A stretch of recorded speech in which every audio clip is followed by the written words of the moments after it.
Booktube, how are you? It's a pleasure to see you again as always. So it's mid-February and for whatever reason I'm kind of on a mid-month schedule as far as book reviews or going over what I've read in the last month. So I'm just going to stick with it. I'm already doing it, so why change, right? So I'm going to start with my Historathon reads, my Historathon 2026 first quarter reads, and get into kind of the ancient history and talk about some of those books that I've read in the last month. So I'm going to start with The War That Made the Roman Empire by Barry Strauss. This is about the civil war that erupted after the assassination of Julius Caesar and the collapse of the First Triumvirate.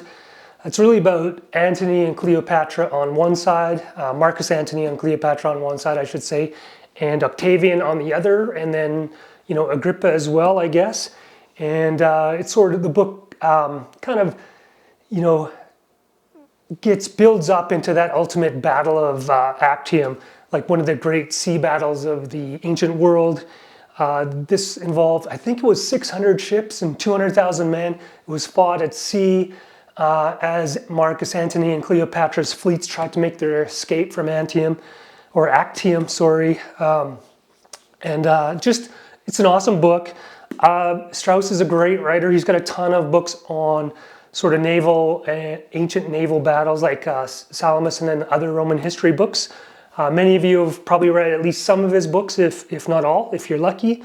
One of the things that I will say that I like about Strauss is he does a good job of introducing the characters into the narrative. Like if you're not an expert on a Roman history, like I'm not, sometimes there are side characters that have important roles, but maybe you don't know or I think an example might be like Sextus Pompey.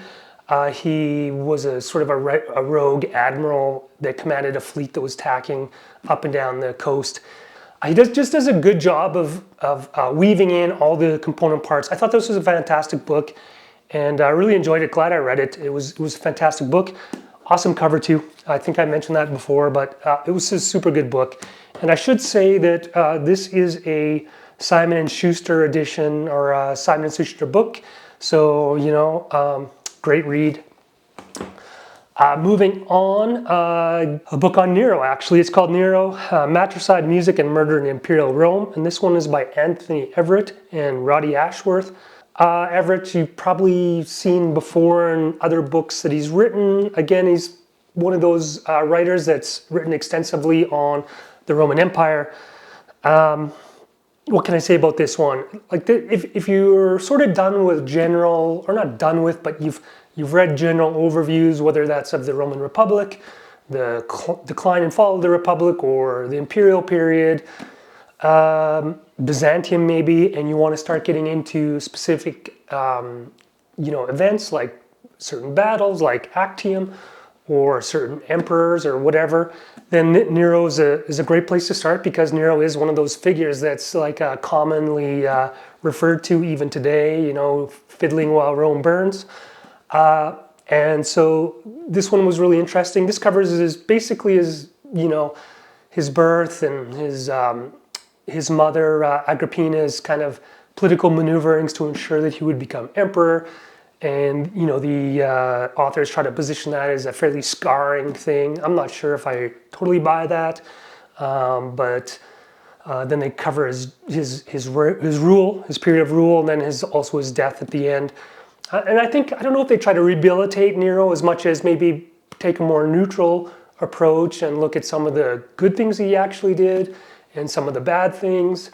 Obviously, that most people are already aware of. Some of the good things might be effectively dispatching military resources to deal with rebellions in Britannia, for example. Boudica was under Nero's reign.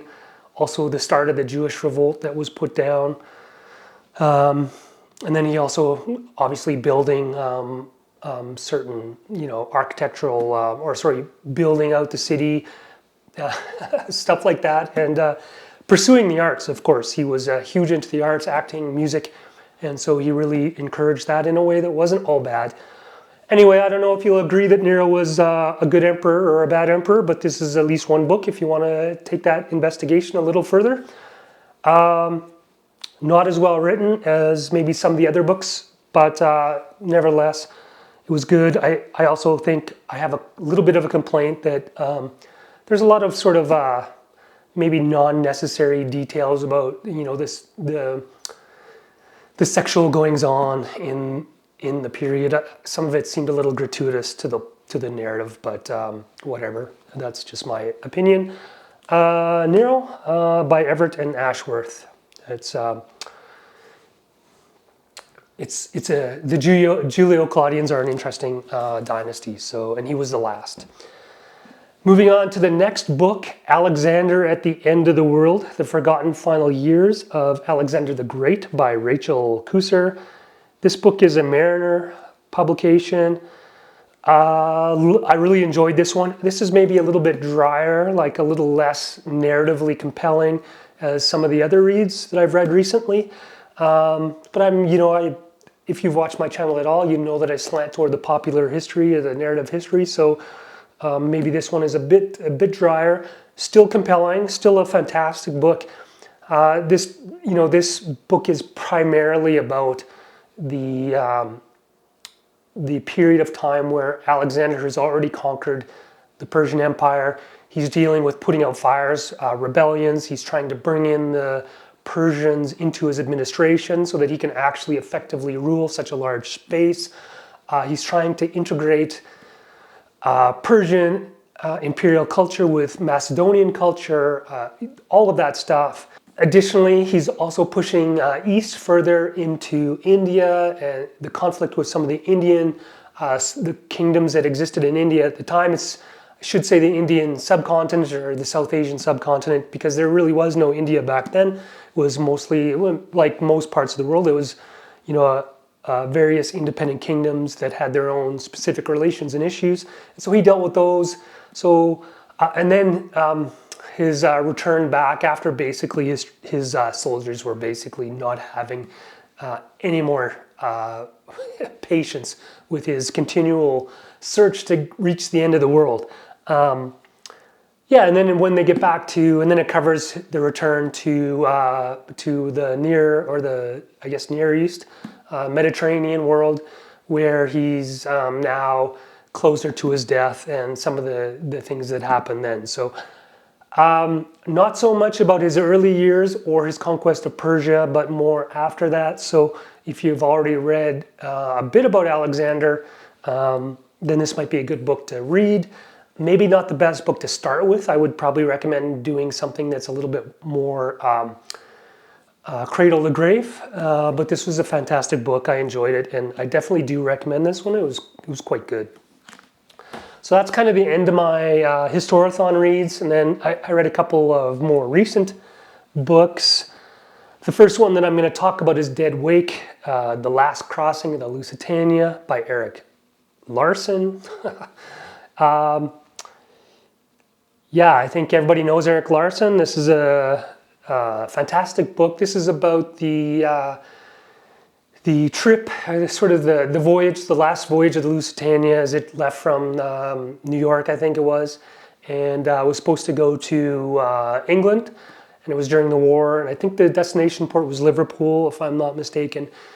But on the way, as probably everyone knows, I mean, there's no spoiler alerts for a book like this, it was torpedoed by a German U-boat. And so the way this book is structured is, this one is firstly and foremostly very narrative driven. So this is much more, plot oriented, sort of almost fiction-y in a way. So if you're a fiction reader and you're thinking about getting into history or nonfiction, a book like this is kind of a good place to start. So very narrative driven. The second thing that I'd say is, like, it's kind of cool how it switches, the plot switches back and forth between the Lusitania and the Allied countries, like what Wilson is doing, what Churchill is doing, the intelligence agencies, and then it flips back to the U-boat, what the crew's doing, the commander, his life, what the Germans are doing, the German Navy, the German High Command, the issues that they have in terms of their strategic approach to attacking neutral shipping in the Atlantic. So it rotates back and forth. So you get Lusitania, then you get U-boat, and then, like, I don't know if, I haven't looked to see if this is actually the case, so this might be complete nonsense, but it almost felt like the chapters were getting shorter, or maybe I was just reading faster as we kind of got closer to the actual sinking of the Lusitania and the torpedoing of the ship. And then after the Lusitania was torpedoed, then we get into the sort of the recovery effort, as brief as that was when a ship sinks, and then dealing with the fallout, like the political fallout, the investigations, the sort of recriminations, laying the blame where the blame should or shouldn't be laid. So that's basically the book. One thing that was cool about this one that I liked was that it did cover things that you don't normally get to read about. Like, it had a lot of the stories about different people that were, guests on the ship, and covered, their stories, buying tickets, getting to the ship, getting on board, their experiences. And then also with the U-boat, the captain's life, some of the crew, what they had gone through previously in the war, and then later. Ultimately, that U-boat was sank later on the war.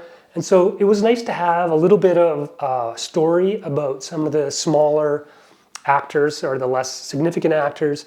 Of course, it still had Churchill, still had Wilson, and it had an odd sort of subplot about Wilson's love life, which I totally didn't get, but it was there, and I'm not complaining too much. Someone smarter than me can explain to me why so much time was invested in Wilson's pursuit of a crush that he had after his first wife died. Anyway, that was Dead Wake by Erik Larson. Highly recommend it. It was a good book.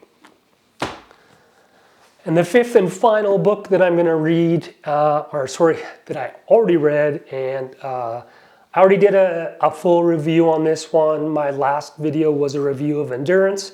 It's by Alfred Lansing from 1959, and this is a basic books publication, a newer edition.